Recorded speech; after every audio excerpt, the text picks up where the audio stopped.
Hey? No, I'm not going to sing.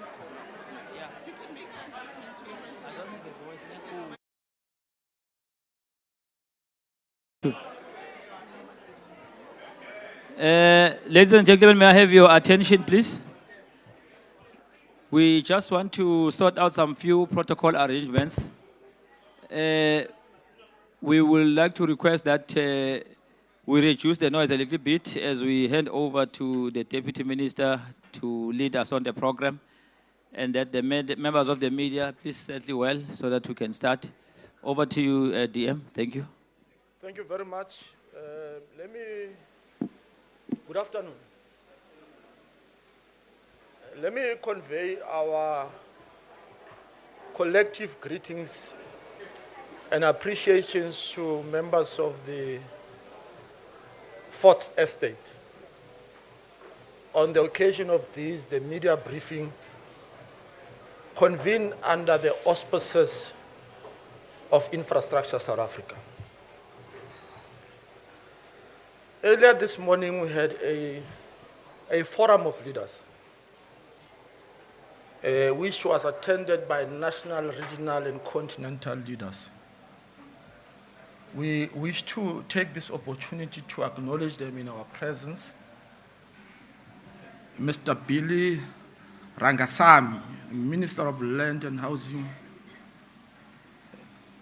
Republic of Seychelles. Mr. Winston Chitando, Minister of Local Government and Public Works, the Republic of Zimbabwe. Mr. Lebone Lepema, Minister of Home Affairs, Kingdom of Lesotho. Mr. Gautlasa Ndwandwe, the Minister of Works and Transport, Eswatini. Mr. Pascal Ondo Enze Oyana, the Vice Minister of Public Works, Equatorial Guinea. Mr. Sikou M. Kroma, the Minister of Post and Telecommunications of Liberia. Our Minister, Mr. Sihlezi Galala, Deputy Minister of Public Works and Infrastructure, Ms. Bernice Swartz, Minister of Tourism, Ms. Patricia Dilile, Minister Chikunga, Minister of Transport, Deputy Minister Mapulani, Philemon Mapulani, who is a Deputy Minister of Communication and Digital Technologies, Deputy Minister of Transport, Deputy Minister Mangu, the Premier of the Free State, Mr. Nkolisi Dukwana, the Premier of KwaZulu-Natal Province, Ms. Nomusa Dube Ngube, members of the Executive Councils who are present here from the Northwest and Free State, and I'm told there are others from other provinces. Ladies and gentlemen, 4 years ago, Cabinet approved the establishment of Infrastructure South Africa, which is a public entity and a program which falls under the Department of Public Works and Infrastructure.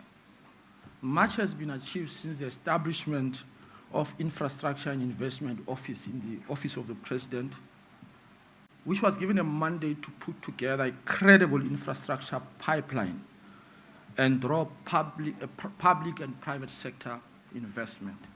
The Presidency leads South Africa's economic reconstruction and recovery plan by facilitating and coordinating the economic reforms which are really aimed at accelerating and facilitating investment, trade promotion, economic growth, and job creation. We are encouraged by a firm commitment exhibited through the presence of these continental leaders and our public representatives in this country whose presence today signifies a commitment to build a prosperous continent.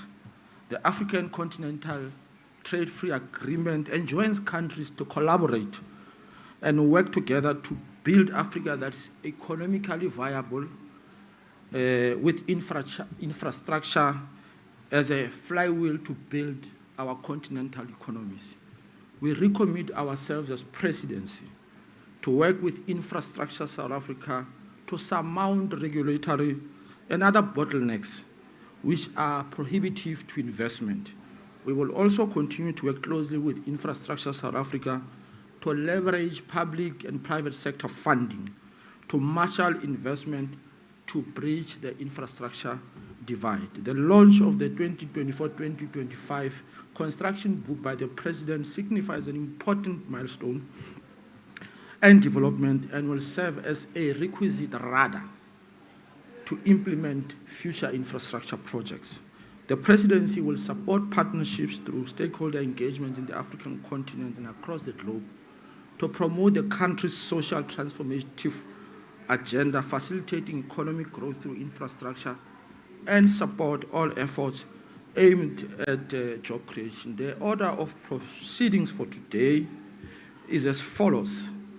We are going to have comments by Minister Zikalala. These comments will then be followed by infrastructure updates by Head of Infrastructure South Africa and Head of Infrastructure Fund.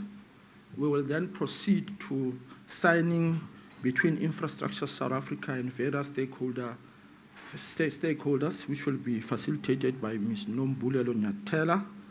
And then we'll have ministers signing MOUs. Without further ado, let me welcome the Minister of Public Works and Infrastructure, Mr. Zikalala.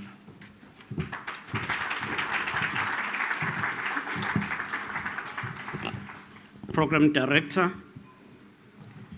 Deputy Minister Morolong, I wish to stand on the protocol that you've already established and greet all ministers from our continent who are with us today, as well as premiers, the MECs. We have MEC Mache and MEC Mache from Free State, MEC Molapisi from Northwest.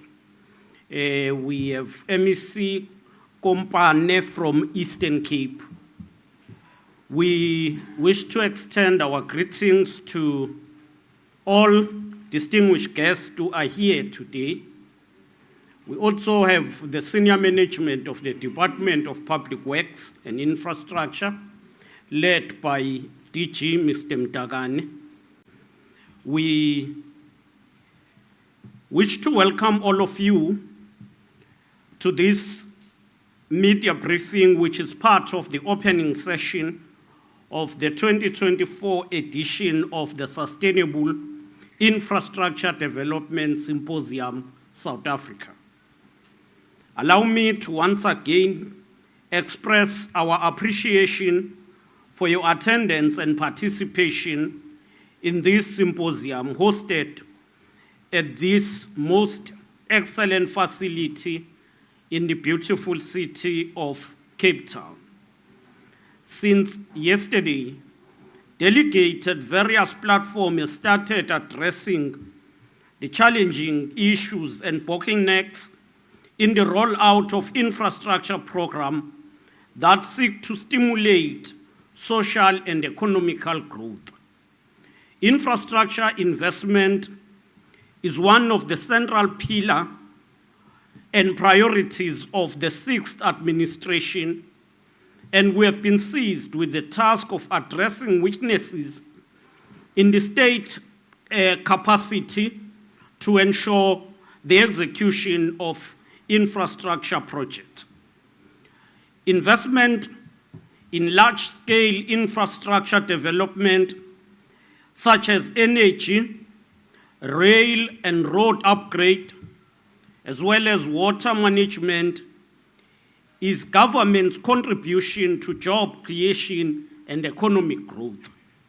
The government focus on infrastructure is aimed at meeting the demand of the growing economy and population by building more roads, hospitals, dams, schools, power plants, ports, and rail system. We will use this media briefing to share with you some of progress made and provide update since the last symposium that was held in 2020. We wish to highlight that at the level that we are, since then we have 113 major active infrastructure projects that we have been implementing since the last SIDSSA conference that was held in 2020, and these are at 2.4 trillion rands. And that shows that if we coordinate together, we're able to maximize impact. A total of 570 billion is in transport and logistics. The panel will give brief presentation, especially on 5 areas. Firstly, it's water. Second is digital communication. Thirdly, it's transport. Fourth, it's energy. The state infrastructure asset optimization, as well as human settlement. We expect to discuss the implementation of the National Infrastructure Plan. As you are aware, we have presented the National Infrastructure Development Plan 2050, which is a plan that looks for all sectors and all provinces, so that we do not only say the infrastructure, the quality infrastructure is only in Johannesburg, Cape Town, and Durban. We want to see other areas of our country developing as well. Tomorrow, we expect the President to address the symposium, but to further unveil the construction book, which entails opportunities of investment, especially for public-private partnership. We trust that the coming days will be remembered. We trust that in the coming days, we will remember this symposium as the one that catalyzed and mobilized the private sector capacity to invest in public infrastructure projects. We want to thank you as we hand over through the facilitator to the panel that will give us details on the work that have been done. Thank you.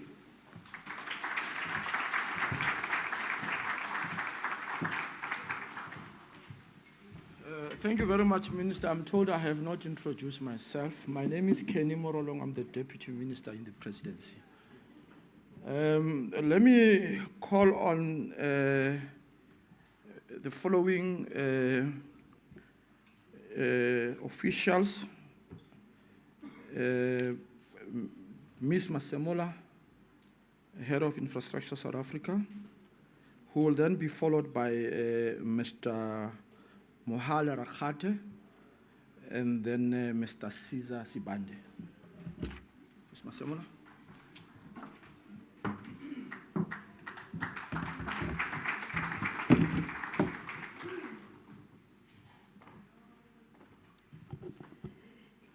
Thank you, Program Director, DM, in the Presidency, and all protocol observed. I will be providing an update on the work that Infrastructure South Africa has been seized with since its establishment in September of 2020. As you know, SIDSSA is established to do the following things. The first is to close the infrastructure investment gap. So the first is to close the infrastructure investment gap because the number of projects that are required, infrastructure investment projects and programs that are required, and the budget that is available through the fiscus is very wide. We are saying in the National Infrastructure Plan that almost 5.7 trillion rand is required to close that infrastructure investment gap by 2030, by 2050. So we are seized with ensuring that we are improving the quality of the preparation of the infrastructure projects by various project owners, project sponsors, and ensure that these projects are prepared and packaged such that they are viable, they are bankable, and they can receive funding from the National Treasury as well as other sources of funding, be it from the development finance institutions, the multilateral development banks, or pension funds, etc. The Minister of Finance has given us a directive. He says to us, Infrastructure South Africa, give us the good projects to fund, and we will fund those. And as long as those, especially those projects that lend themselves as blended finance projects or PPPs. So we are pivoting our own infrastructure project pipeline to be able to respond to that directive by both the Minister of Finance as well as our own Minister Zikalala. We are also finally, from an infrastructure South Africa perspective, and in line with the provisions of the current legislation called the Infrastructure Development Act, we are working with project sponsors, project owners, to ensure that we are debottlenecking some of these challenges that infrastructure owners get to be, they arise in the implementation of those projects. So the multiple authorizations in government, the permits, licenses, the approvals, exemptions, all of these things, they weigh in and they create bureaucracy and red tape when it comes to the delivery of projects in the country. So from Infrastructure South Africa, we work very closely with these authorizing departments, whether it's on the EIAs, is your Department of Forestry, Fisheries and Environment, or is on the water users licenses, Department of Water and Sanitation, the various regulatory institutions, municipalities in particular. That's where we also find there's a lot of red tape there. We're able to ensure that we are working with those authorizing departments and municipalities to unblock and debottleneck these type of projects. So that's what we'll do as part of implementing the infrastructure investment program that is encapsulated essentially in the strategic integrated projects that the Minister would have gazetted in June 2020, as well as December of 2022. So just as giving an update on some of the projects that we've been dealing with. So when the first Gazette went out in 2020, we focused on 5 sectors in the main: ICTs, or what we call digital communications infrastructure. We focused on energy as a sector. We focused on water and sanitation, as well as transport. And included in those sectors was human settlement. So we were laying the foundation in relation to the network industries, because these are the sectors that support economic growth, enable South Africa to be globally competitive, etc. And those projects were in the different stages of development. A majority of them, we must say, that still required a lot of project preparation support, project development support, to progress them from different stages of development. So in terms of that, the quantum, the value of those projects in 2020 was 340 billion. So it has since grown the value to 540 billion rand, but on the back of the energy projects. So those would be energy projects that have been registered through Infrastructure South Africa, and majority of those, over 95% of those, are actually private sector-led infrastructure projects. And in terms of those energy projects, They have different categories. So it's the Renewable Energy IPP program, is your risk mitigation independent power producer program, the embedded generation program, as well as the just energy transition program. So those will constitute the sub-programs insofar as the energy sector is concerned. And a number of those projects are currently being implemented under construction. A number of them, 25 projects under bid window 5, for example, have reached financial close, and we're expecting that construction will be underway in the current financial year, the current calendar year, and we're envisaging that 14,000 jobs will be created under these various programs. Again, in terms of the water sector, there are some of the highlights in the water sector.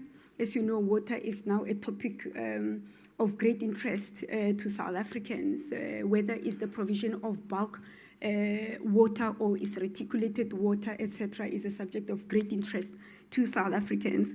There are 11 projects in the Strategic Integrated Projects program that have been registered with SIDSSA, and of those projects, from a water perspective, and they are worth a total of 139 billion rand. Of these projects, 7 of those have progressed to construction stage, and others have been completed, and that includes the Hazelmere wall raising, the dam, the projects that in Hazelmere. In the transport sector, and this is one of the best performing projects, to Minister Chikunga and the team from Sandra. They've really been hard at work to ensure that these projects that have been gazetted under this particular portfolio really reach a point where they are constructed and handed over.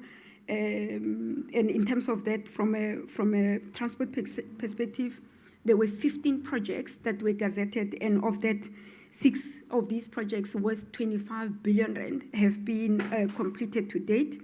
That includes your N1 Windberg, your N1 Musina Ring projects, and others are currently in construction, and those includes the N3 Cato Ridge, as well as the N2 EB Klute interchange. And finally, on the human settlements side, that's also one of the performing portfolios under the Strategic Integrated Projects, and those in the main, especially the social housing program, we've had great success in relation to those projects, and we know in terms of our computation that 38,000 direct jobs have been created during the construction of those projects, and also that just under 9,000 units, housing units, have been constructed thus far. We also wanted to give just an update on the project preparation work, and people in the infrastructure space, you'll know that there is quite significant, there's a decimation of the skill sets that are required to package and prepare projects to financial close, to procurement, and in construction. As I mentioned earlier on, that Infrastructure South Africa is seized with ensuring that we are closing both the infrastructure investment gap as well as the project delivery gap. So we work with project owners, we work with project sponsors to ensure that we are progressing these projects through the different stages of development. So far, and as you know, the President announced that Infrastructure South Africa will be receiving 600 million for project preparation. It's brand new allocation from the National Treasury over the next 3 years. So essentially we get 200 million rand to prepare and package projects that are strategic, that have got the highest GDP impact, projects that are contributing to South Africa's competitiveness, and to an extent possible, those projects that are less reliant on the fiscus for funding. So in the past 4 months, the number of projects under project preparation in ISA at the moment is 31 of projects, and we must say that these are historical projects. So, they've had, these are projects that failed to get funding from National Treasury, in terms of Treasury's budget facility for infrastructure. So Treasury on an annual basis, they have windows, so they will ask project sponsors to submit projects that can be allocated funding over and above the baseline allocation from National Treasury. So there's a very high failure rate of these projects also. So they've now been referred to Infrastructure South Africa to prepare and package those projects. And they cut across both the economic and social infrastructure programs. One is the schools program for the Northern Cape and Eastern Cape. We are helping those two provinces to, as a program, to prepare and package the schools infrastructure projects.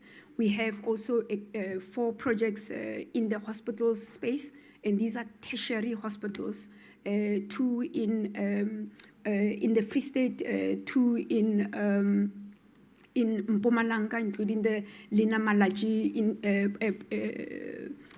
project to build and rebuild these tertiary hospitals. And then some of them are in relation to special economic zones. As you know, the SIDSSA are also very much linked to the South Africa achieving its goals insofar as industrial policy is concerned, building manufacturing capability in the country, and so on. From SIDSSA side, we are supporting those projects to ensure that there's a bulk infrastructure, etc. Therefore, we can unlock investments in terms of top structures and crowding in investors into those particular geographic locations. Those will be some of the highlights from a project preparation perspective.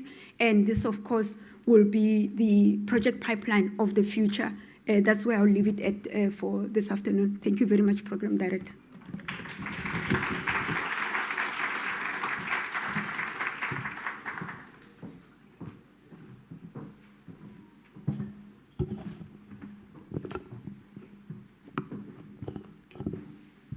Program Director, DM Morolong, Minister of DPWI, and all protocol observed.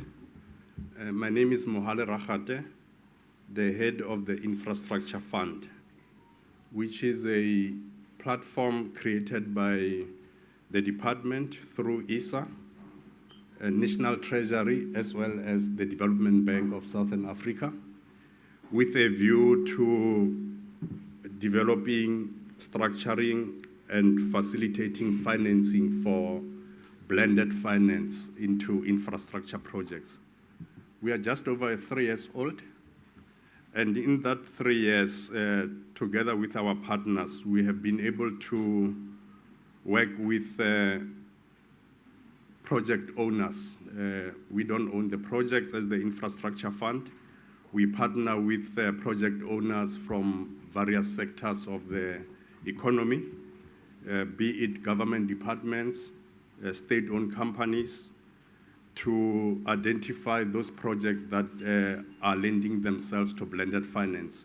And in a nutshell, blended finance in our context refers to projects that on their own, without fiscal intervention, cannot be bankable, meaning private sector would not be attracted to both construct and finance those projects.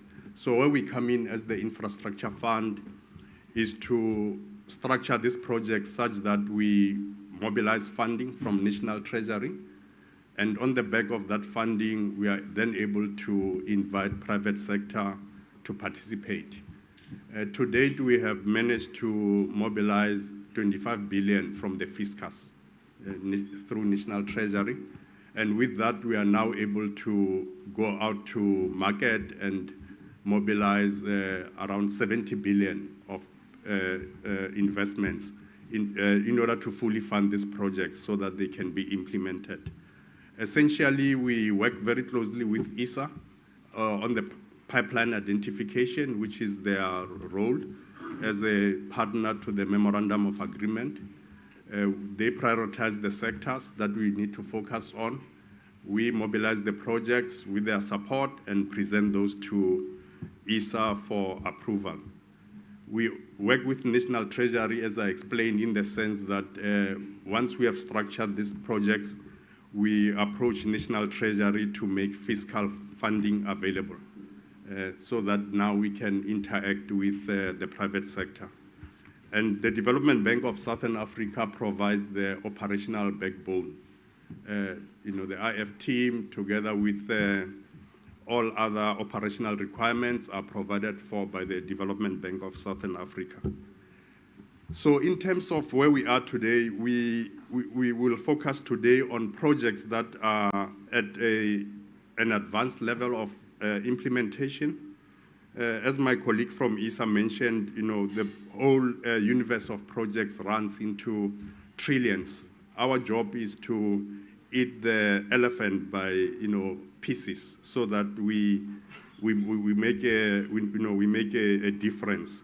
And to date, we are really sharing that we have 70 billion worth of projects that, as we speak, we have mobilized funding for from the Treasury. And now we're ready to engage with the investors in order to get them implemented. The projects span various sectors, water being a prominent area that needs focus, is naturally a key sector that we focus on. Human settlements, very key. Logistics and transport are some of those projects. And in a nutshell, I'll share some of the projects that we have developed together with our various partners, and some of which are included actually in the construction book that will be unveiled tomorrow. We have to date closed some projects in the human settlement space. Actually, one project here in Cape Town, the Goodwood Station Social Housing Project. We launched this in December 2023, providing 1,056 units. Very developmental in the sense that it took beneficiaries who were living far away in back rooms, uninhabitable, closer to the city. It's one of the key projects that we have launched. We are in the process of closing 2 other social housing projects in Newcastle as well as in Midrand. Again, bringing in workers closer to their workplaces. We also have a catalytic project, which is in the water sector to the tune of 10 billion, where we are providing water to mines in the Bakersford area in Limpopo. And in doing that, we are also making sure that communities around are benefiting. We mobilized 2.4 billion to make sure that communities benefit. And already banks have been shortlisted. 3 institutions have been shortlisted to provide funding for the economic component of the project. So this is out there really for private sector to benefit from, and both from the financing and the construction. We also have a catalytic project in Johannesburg, west of Soweto, called Lufereng, 30,000 units to be constructed. And our key role there, we providing bulk infrastructure financing so that we enable banks to provide funding for the top structures. The amount of funding we mobilize from government, 3.4 billion. We are mobilizing an additional 3.3 billion from the private sector to complete the bulk infrastructure. It's a massive project. We have 2 other projects in the water sector with Magalies Water, where we mobilized 3.8 billion for the social component, and the rest of the funding coming to around 8 billion being mobilized from the private sector. And as I said, these are live projects that we are actively engaging now with the market. On the back of our lessons from the social housing projects that I mentioned earlier, we're developing a programmatic approach where at once we can implement social housing units at a massive scale, saving time and effort. And to that end, we are mobilizing 5 billion from DFIs so that at scale we can augment projects that we implement with the SHRA, which is an entity of the Department of Human Settlement, at great speed. It's another interesting innovation that we have brought into the system. Another water project in Limpopo for both economic and social use with the Lepelle Northern Water, 4.5 billion. Here we have mobilized 1.2 billion as the infra fund, with the rest being mobilized partly from the department and also the private sector. Also very much advanced.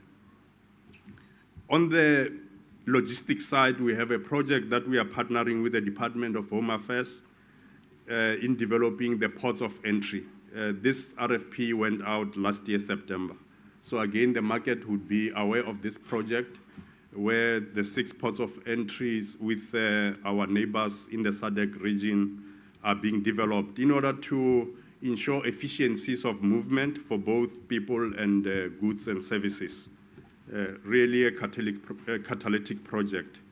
Last but not least, we have a mega project that we are working on with TCTA and the Department of Water and Sanitation in KZN called Umkomazi, 24 billion. As the infrastructure fund, we mobilized 12 billion, in the combination of grants and concessional loans. We are working with TCTA now to mobilize the remaining 12 billion in order to implement this full project. Again, same theme. As you benefit or unlock the economic activity, you also think about the communities where the project is being implemented.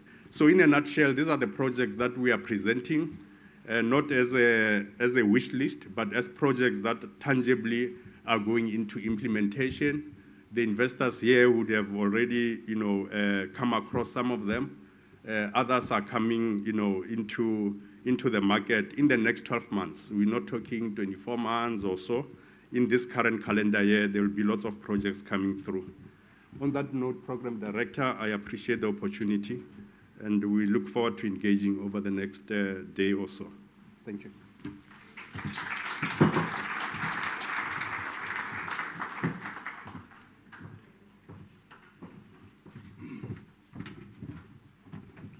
Program Director, DM, Mr. Morolong, our Minister, Cousin, Deputy Minister, Mamswart, and other ministers present, Deputy Ministers present, dignitaries, ministers from Africa,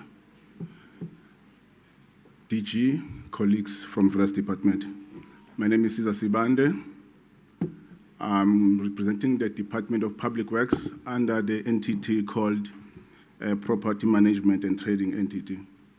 It's the entity of the department which currently is entering its third phase of operationalization. The third phase of the entity basically focuses on sustainability and through revenue generation. That we are focusing mainly on how to leverage the state assets to ensure that we manage to sustain our assets, the portfolio of assets over a period of time, and moreover, we sustain the entity and be able to carry its own businesses through generating in-house funding. The Minister, in his budget speech, when he joined the department last year, he called for the repositioning and the repurposing of the department as an implementing agent of choice. The focus of that particular speech in the main was through the optimization of state immovable assets. We therefore developed a strategy in that effect that we called the State Immovable Asset Optimization Strategy. And we defined this moment as a paradigm shift, an era where government enters the phase that has never been entered before. We enter a new phase where government will outline and implement programs in partnership or in collaboration with the private sector through programs such as refurbishment, operate and transfer, programs such build, operate and transfer. The focus here, colleagues, honorable members, dignitaries, is that we want to leverage on the state assets by unlocking value through value creation of unutilized and underutilized immovable state assets. In the main, those state assets are currently carrying the highest holding value. We are busy calculating. We are almost 1 billion rand in terms of our holding value on those assets. That excludes municipalities and provinces at this point in time. We are also looking at how do you manage the risk in terms of whilst we are also leveraging on those assets. We know that the state is the biggest asset portfolio, has got the biggest asset portfolio, combining of all the listed companies in the GAC. Yet the value we generate out of those assets is next to zero. And that is where the dichotomy comes in. And that is where we are today in this particular phase. Our immovable asset portfolio under the custodian of the department comprises of approximately 29,000 land parcels, of which 4.7 million hectares of land, accounting to 4.5% of the total land area of the country, and of which 80,600 are facilities with a square meterage of 33.9 million. We have got a deemed cost of our quantifiable land parcels to the value of 49 billion rand. And the deemed cost of the buildings and improvements to the value of 94 billion rand. So that is quite a big portfolio that should be able to really create a return on any portfolio of investment. We are saying out of that, we've got 25% of the total land parcels which are standalone and unutilized.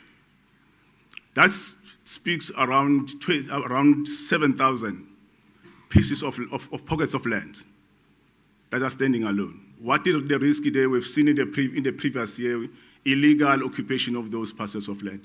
Illegal is so bad that the people are leveraging privately through the state land, leasing land to foreign nationals, collecting money from those parcels of land in the name of access to land. We have seen those practices as well. And secondly, we have approximately 3% of properties in Pretoria alone, where in our portfolio we've got almost 40 properties unoccupied. One of them is Telkom Towers. I hope the media doesn't ask me about Telkom Towers, because the minister and the deputy minister have already answered. But what we are saying, Telkom Towers is one of those properties that we can leverage on. It stands at the center of the city, and if you can refurbish and operate that particular property, it can change the face of the capital city. And of course, the change, as one colleague said yesterday, when we build back, we need to build back with a purpose to meet the expectation of the future. At the moment, that property is like a concrete jungle. And if you can repurpose it, it should, of course, look in terms of meeting the ESG framework requirement. And those are some of the pillars that underpins this particular strategy, to say it should focus on job creation, it should focus on economic growth, it also should focus on economic empowerment by lowering the barriers of entry through leveraging the very same assets. We have issued the first round of some of these assets yesterday, where we are looking at the new participants, women in the rural areas, in the township, can use those assets to start their own businesses, up to the extent of opening up a filling station, a B&B, and other opportunities as well. So those assets are out already. We are not speaking, but we are implementing. We have also identified several assets that has got a potential to create economic jobs through job creation, skills development, and boosting the SMMEs. We're also looking at ensuring that we also participate, because we've got a portfolio in the agri-health sector as well. A huge portfolio for that reason. We wanted to ensure that our people have access to those properties through long lease, and they are also augmenting and through agro-processing and meaningfully make a contribution to their lives and society at large. We also want to respond to the National Development Plan 2030, of which our main objective as a development state is to ensure that the country's economy grows and we also contribute to the infrastructure development agenda. We need to ensure that, as I've said, part of the pillars underpinning the strategy is the ESG. One of those is to ensure that we comply with the green building policy. And not only that, but we are set ourselves a tone in the future where we will have to move towards zero carbon emission. So properties in the future should respond to climate change. And that is the path we are currently undertaking. Honorable Director, we are saying to the private sector, we are open for business. Our properties are ready to leverage and create value. And our strategic focus in those properties, in the main, we're looking at, as I've said, in Pretoria, we've got properties. Not only in Pretoria, if you look at Teguini, here in Cape Town, and other places, where the private sector will build the entire client expectation, like Department of SAPS, Home Affairs. The private sector will come in and build. They will operate this over a period of time, and then they will transfer back to the state. That is a mutual benefit. Where properties like in Pretoria, we have to go through offices where we are currently focusing on reducing the private lease through the refurbishment of those properties. So the private sector will come in, refurbish telecom towers as we expect to see it in the future, operate it through totally facility management, and transfer it to the state over a period of time. Of course, we look at creating value that will ensure that the cap rate, the yield return on those investments are attractive as well. Of course, government, given the current economic downturn, we don't have all the capital resources to really refurbish. We are looking at 32 billion rand at the moment to fix our public sector facilities. And I think we can all agree, as my colleague this morning said, the issue of public infrastructure is not only the challenge in South Africa, but it's a global challenge as well.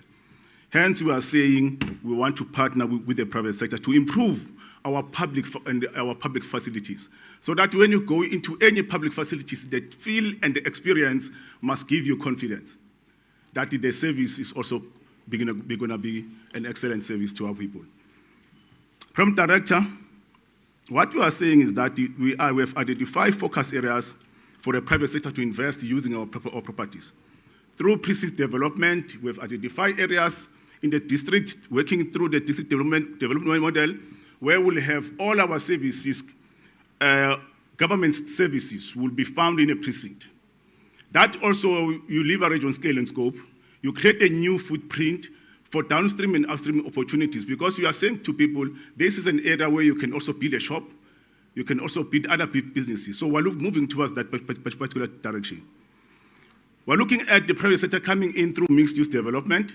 We've got beautiful prime areas where the private sector can build quite a lot of properties. Could be a mixed use, could be a mixed income groups as well. We're also focusing, not in a big way, but in a very slim way. I think we know that after the COVID, the demand for office space has shrinked. The only Cape Town at the moment, in terms of the Rhodes report, they are mainly attracting clients. But other cities are really struggling. Even main cities, they are really struggling with the office park. So we are very conversant. Hence, our focus on the office portfolio is not big as compared to residential nodes, as compared to student accommodation, as compared to storage and warehousing. We know that with the online purchases, there's a demand for warehousing. At the moment, industrial, in terms of the performing sectors, is quite good. So we are focusing into those spaces so that we are able to leverage those assets and create value. And in the main, we create revenue for the state to also sustain itself and also support underperforming assets. We are also, before I conclude, Chair, we also have the harbors as our strategic assets. part of the SIPS program, we are making them available to the private sector to come in as partner with us through ensuring that they come in to operate and develop them. Because you know what, development is expensive. To build a feasibility report, it's expensive. Mind you, in a precinct like a harbor, how many feasibility you need to develop as a state? Quite a lot. And then we develop them, but they are not responsive to the market. And then you come back through PFMA and say, no, we can't procure because it's non-responsive. So we're saying that the private sector will have to lead in that space, where they will then operate those harbors, develop an SDF, ensure those that the development we spearhead is responsive and attractive to the needs of the market. And we're looking at ensuring that our freehold lease that I've identified earlier on also benefit our people in the main, and also create a new entries into the market where we will see those who have never benefited before, women, young people, participate in that sector. Program Director, I thank you.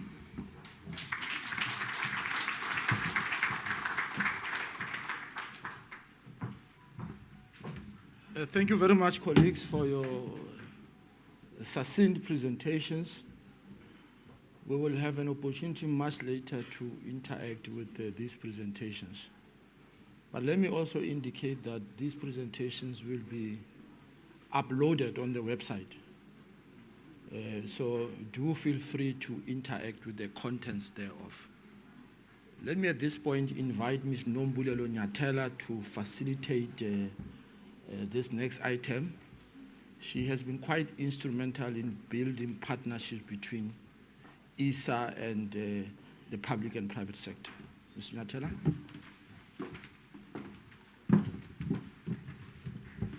Thank you very much, Program Director, Ministers, Deputy Ministers, Premiers, everyone. I suppose I must say all protocol observed. Particular welcome to members of the media that have come here today.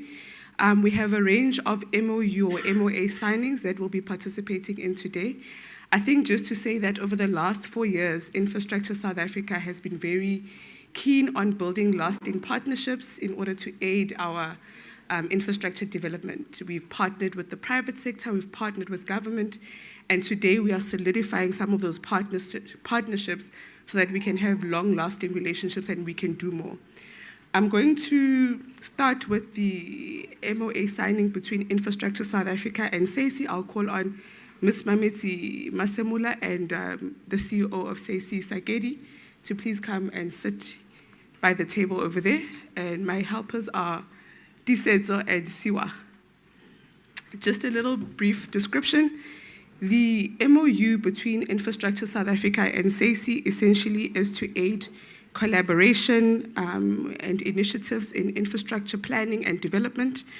We have areas of interest together, such as capacity building, developing infrastructure indices, as well as research projects. This MOU essentially will help us for the next few years to be able to work with SIDSSA more closely on these elements that I've just listed. I'll ask Disetso and Siwa to please assist in signing. Maybe let's clap.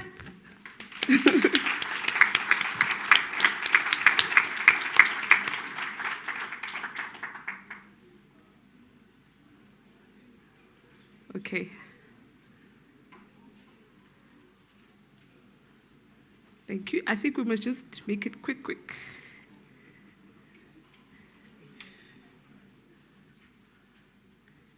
Thank you. While they are finalizing, the next MOU is between Infrastructure South Africa and the University of Johannesburg. Unfortunately, we don't have a rep from UJ. They could not come, but they've already signed the MOU. And this MOU is the same as the one with SIDSSA. We're looking at collaborating on initiatives in infrastructure planning and delivery, of infrastructure planning and development. And essentially, we're also collaborating on research projects, on infrastructure indices, as well as capacity building. Ms. Mameti will sign because UJ has already signed. Let's clap for UJ.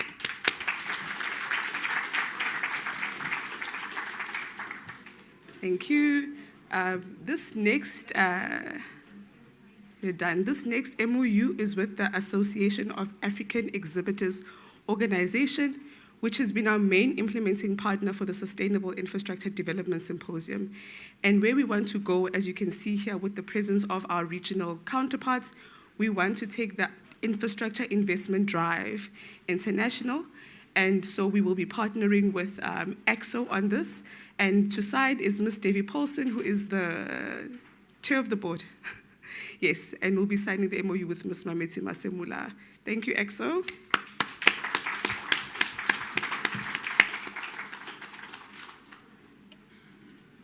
I'll just pause a little so we can go through the next two, which are very, very important.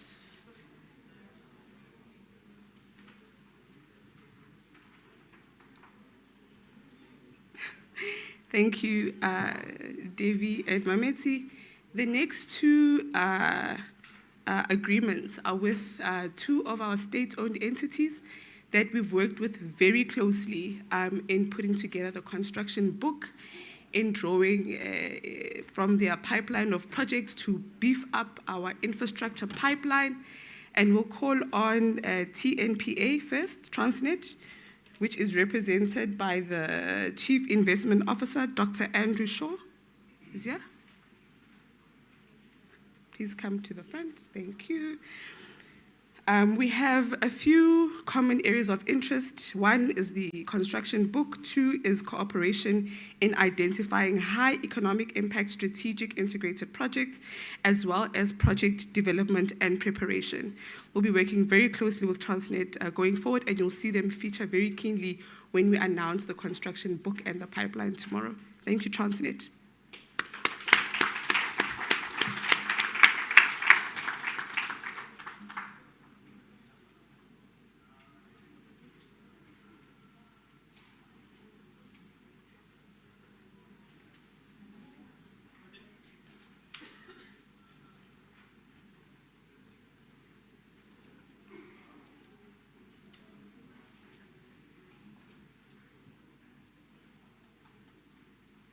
Thank you very much. The last one that I'll be speaking to is a MOA, or an agreement between Infrastructure South Africa and SANRAL.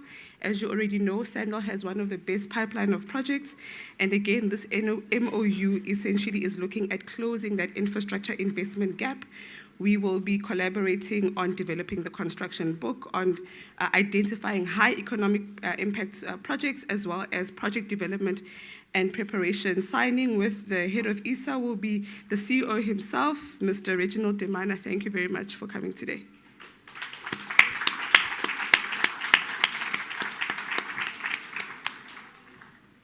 And that concludes the MOUs, at least for my part. Thank you very much, Program Director.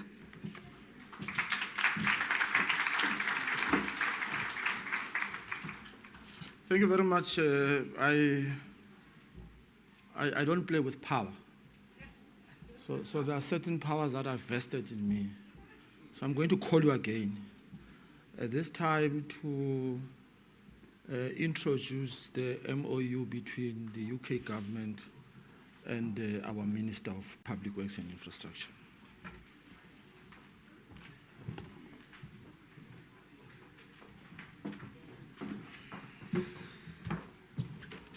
Thanks, DM. I received the power. The last MOU that we'll be signing is with the UK government. And I want to say that this is the third time that we are signing this MOU. When Infrastructure South Africa was established, we formed a partnership with what we call the Infrastructure and Projects Authority. Infrastructure South Africa has modeled itself around the Center of Excellence in the UK called the IPA. We've collaborated on training officials in South Africa, on preparing projects, on what we call the 5Ks model, essentially, how we appraise and approve projects. And we've institutionalized this within Infrastructure South Africa. So today we have Mr. John Humphreys, who is His Majesty's Trade Envoy to Africa, who will be signing this with the Minister. Just to say that the MOU is in two parts. The Minister signed, so at this level will be Minister Sihle Zikalala, and the trade envoy. We also sign with the IPA, but because they're not here, we'll sign that part at a later stage virtually with our counterpart in the UK. Call on Mr. Sihle Zikalala, our Minister of Public Works and Infrastructure, and Mr. Humphreys to please come and sign the MOU.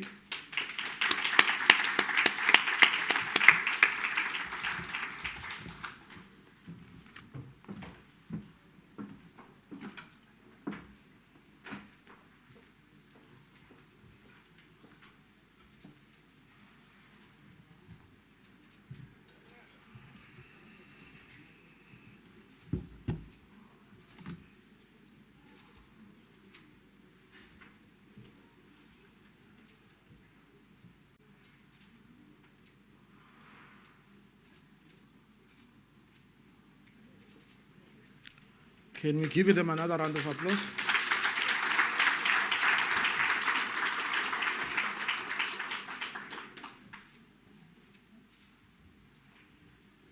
At this point, I can announce that we have at least concluded the media briefing on our side. But because this is a conversation, we will now allow members of the media to interact with the presentations. I am going to request that each one of you who assumes a platform must indicate their name and the media house that they represent, and that we will limit the first round to 5 hands. You may raise your hands.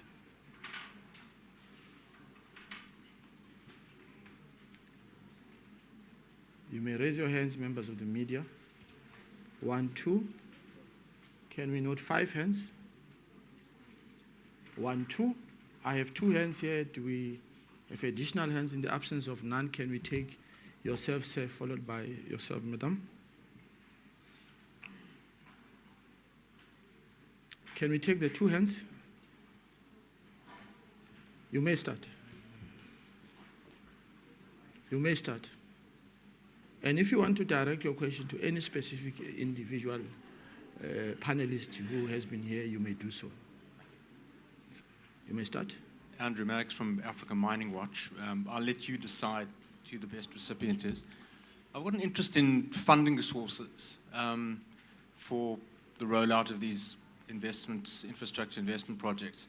I see that South Africa's lending portfolio with the World Bank comprises 6 active projects, which would appear to be disproportionately small in comparison to other African countries, with no projects in the pipeline, the lending pipeline. Why is that? And also see that conversely, we seem to have quite rapidly grown our project portfolio with the BRICS Bank. I think the tally is now up to 10, 11, 12 projects. That points at a trend. Maybe you could comment on that, please. Thank you. Irma Venter from Engineering News. My specific question is, you've noted what the portfolio is from government, how big it is, trillions of rands. What is your expectation of private sector investment? In other words, what is the portfolio of money that you need from the private sector? And is it just South Africa? Is it outside South Africa? And how big is that number and quantum? And do you think they actually have the appetite and the interest and the money to bring that all to the table? Third question.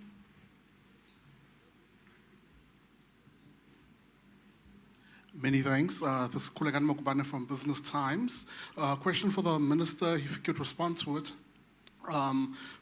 Getting funding is obviously a crucial part of this endeavor, and one of the most powerful sources of funding for these kinds of projects would be, your retirement funds, your long-term insurers, and your asset managers. And there's been a lot of complications recently in terms of securing security for those kinds of funding, particularly with the amendments to Regulation 28 of the Pension Funds Act. First of all, there's the raising of the threshold for offshoring of investments for these funds, which allows them to take more money outside of South Africa. And then secondly, the African National Congress pledges prescribed assets as a commitment, which many people say will scare off investors.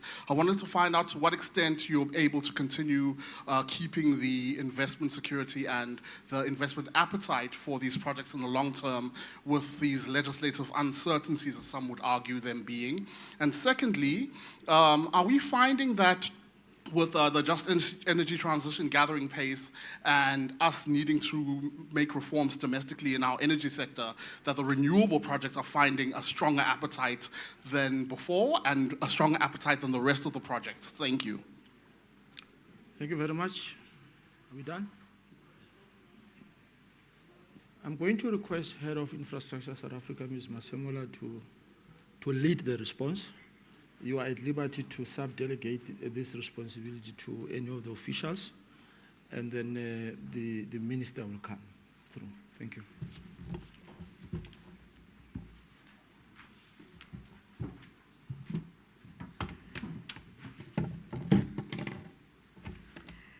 Thank you, Program Director. So, in Infrastructure South Africa, we have a platform that meets every quarter. That platform is called the Development Partners Forum. So that's where the European Investment Bank sits, the World Bank sits, KfW, the German funding agency, the local DFIs in the form of Public Investment Corporation, the Industrial Development Corporation, the Development Bank of Southern Africa, and others. And what is the point of that particular platform is that we want to engage the financiers and funders when these projects are coming through the pipeline, so that they do not see these projects right at the end when they're going out in the form of through the infrastructure fund, when they go out for to seek to leverage these projects, to leverage private sector financing in relation to those projects. So, and that's the purpose of that particular forum, so that we are able to have them have line of sight at the beginning of as this project pipeline emerges, rather than seeing it at the end.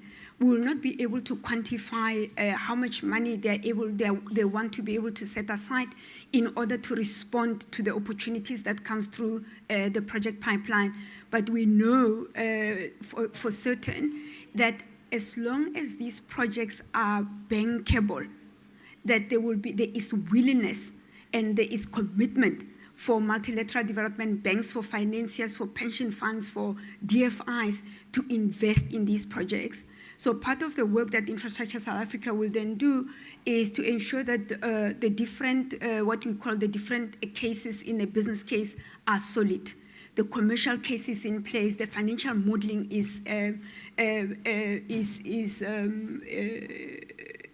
comprehensive enough, the cost-benefit analysis component are strong enough, they can see the how these projects can be structured in the future, etc. That there's also the capacity of the project owner to execute that project. So the element around actionability and the capacity to execute those projects that is in place. If that cannot be seen by any funder, any financier, that project is automatically not viable. And so that's the point of having around the table the people that matter, the people that drive in the investments in these sectors. We also have from time to time engagements with SIDSSA, the Association of Investment and Savings South Africa. We do from time to time have engagements with the Banking Association of South Africa. In fact, these two structures, these two organizations, they sit in a committee of the minister that Minister Sihlezo Galala chairs, called the Infrastructure Investment Committee. Once again, it is to ensure that government does not speak to itself around the project pipeline, but it actively engages the private sector and organizations and funding institutions that are able and want to take advantage of the pipeline. We do admit that the quantum of these projects that are viable and bankable are very small in relation to the bigger project pipeline. That is why the government has injected additional funding to Infrastructure South Africa to assist with the preparation of these projects, and also ensuring that the infrastructure fund represented by Mohale in this session are able to leverage private sector financing through the blended finance mechanisms that the IF will be employing.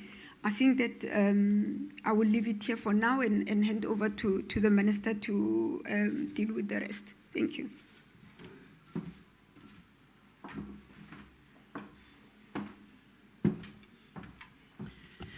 Thanks. I think mine will be one question, the first one, about the number of projects that have been submitted to global financial institutions, especially World Bank, but I think the answer is in the very same question, in that the first problem has been the lack of project preparation. And since we've gone through that with the allocation of 200 million every 3 years for project preparation, we believe that SIDSSA will be able to assist in packaging number of projects. The second is, yes, there are a number of global financial institutions. World Bank, it's one of them. Why the number is less? It's because of project preparations, but also it is because of the developing interest toward the new development bank, which is the BRICS Bank. I think you would have noticed that at least toward the end of 2023, South Africa became more active in submitting to the BRICS Bank. When we engaged with them last year, they were quite keen to take number of projects from South Africa. So the role of the BRICS Bank is beginning to yield more results for us as the country. There are other state-owned entities that have already sourced funding from the BRICS Bank, and they've been granted that funding. So the role that the BRICS Bank is playing is becoming more prominent. Thank you.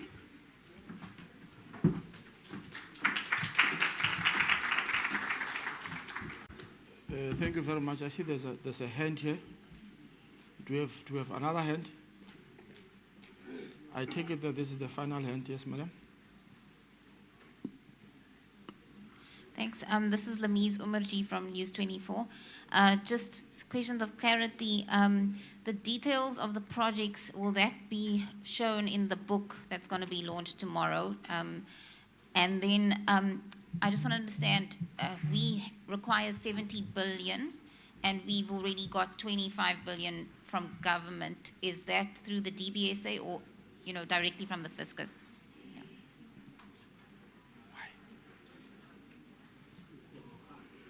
Mr. Mohale, please come in.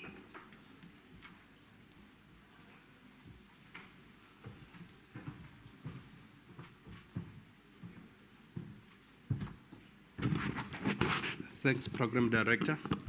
Yeah, so the Infrastructure Fund, as I said, has got a dispensation with National Treasury as one of the partners. For the social component of the projects that we are supporting, we, on a project-by-project basis, approach National Treasury with a business case, and through the budget process, they allocate. So the 25 billion mobilized to date is not from the DBSA, it's from the fiscus directly. We use that to mobilize the balance of the project cost funding that is required, which in this case, the total cost is 70 billion. And that's what we are actively doing currently. Thank you.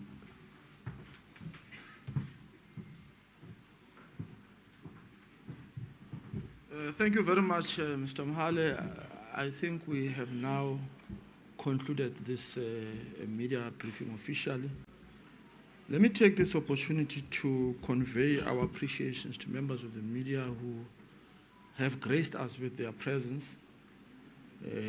Our public representatives, both within South Africa and within the continent, who have also elected to spend some time with us during this media. They didn't have to, but they saw the need to interact with these engagements, and we really are quite thankful to all of you distinguished ministers from the African continent for your presence here today.